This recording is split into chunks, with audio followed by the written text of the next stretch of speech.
हम जानेंगे Dixon technology share को लेकर। लेकिन एक स्पेस ईएमएस जिसने बड़ी वेल्थ क्रिएट की है, लेकिन अब डिक्सन टेक हो, केन्स हो, सिग्मा एसजीएस हो, ये इनमें क्या एक थोड़ा सा प्रॉफिट बुकिंग का दौर क्या एक्सटेंड हो गया है? क्योंकि डिक्सन के नंबर्स अच्छे थे, मजबूत थे, लेकिन ऑफ कोर्स थोड़ी सी गाइडेंस को लेकर बात ऐसी की जा रही है कि शायद कंपनी ने रिवाइज किया, लेकिन इस पर बड़ा डिवाइडेड सा व्यू था ब्रोकरेजेस का। लेकिन आज की जो सीआरएसए की डाउनग्रेड की यहाँ पर रिपोर्ट है, उसका असर का साफ तौर पर डिक्सन टेक पे दिखाई दे रहा है। और ना सिर्फ डिक्सन, अगर आप देखें तो सिग्मा एसजीएस हो, केन्स टेक्नोलॉजी हो, पिछले कई दिनों से ये ड्रैगर्स हैं दोनों के दोनों।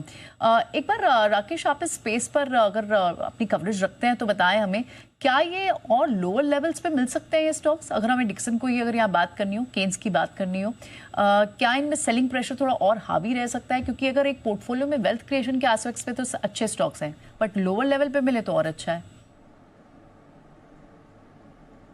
देखिए प्रियंका जी, इसके अंदर देखें तो स्ट्रक्चर पहले से नेगेटिव चल रहा था और दिवाली वाले दिन मंडे को यहाँ पर कंपनी के कुछ मतलब कि अपने अर्निंग के अपग्रेड दिए थे जिसमें डाउनवर्ड रिवीजन थे, उसके बाद स्टॉक गिरा है। और इसके गिरता देख के दूसरे स्टॉक भी जितने आपने नाम लिए उनके अंदर भी जो अपमूव चल रहा था उनमें ब्रेक लग गई है। तो टेक्निकली स्टॉक करेक्शन के अंदर चल रहा है, but I don't have guts कि इसको इन लेवल्स पे शॉर्ट करें। जब इनमें रिवर्सल होता है तो होता भी फास्ट है, तो ना तो इसके अंदर हम बॉटम फिशिंग करेंगे ना इसको शॉर्टिंग करेंगे। मार्केट का ट्रेंड ऊपर की तरफ है, तो अगर किसी को प्रियंका जी ट्रेडिंग में पैसा बनाना है तो एक ही तरीका होता है कि निफ्टी के फ्लो के साथ जाना चाहिए।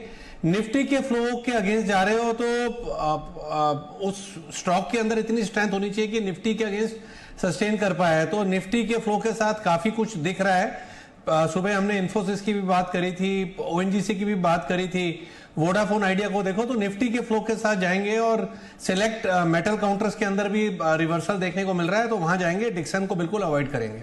ओके, ठीक है, डिक्सन को आप इस वक्त अवॉइड करेंगे और निफ्टी का फ्लो यानी लार्ज कैप्स की तरफ इस वक्त सेफ्टी ऑफ मार्जिन ज्यादा दिखाई दे रहा है। वैसे भी आप देखें तो जो वीकनेस दिखाई दे रही है वो ब्रॉडर मार्केट में ज्यादा दिखाई दे रहा है। मिड और स्मॉल कैप के स्टॉक्स तो अभी चलना बाकी है।